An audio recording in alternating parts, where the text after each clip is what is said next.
Va tutto bene. Va bene. Balla. Danza sotto al sole perché il sole poi ti scalda. E azione!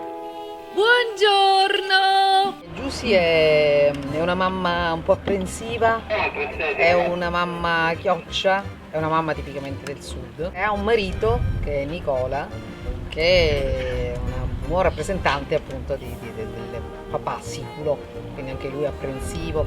I due genitori rispetto agli altri due sono sicuramente un po' più umani, consapevoli del loro ruolo nella società di questo paese siciliano. Dai, saranno su questa macchina. Però sono più umani, mantengono un'anima sicuramente più genuina. Siamo in ritardo. Ciao Liliana! Ciao!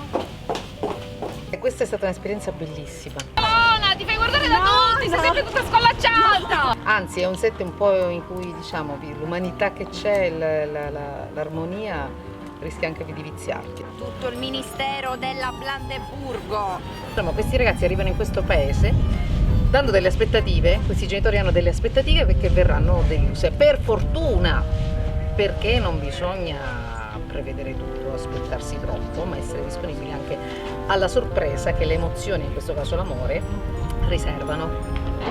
Secondo me può andare, ci avete capito qualche cosa? Venite al cinema e poi vedete tutto.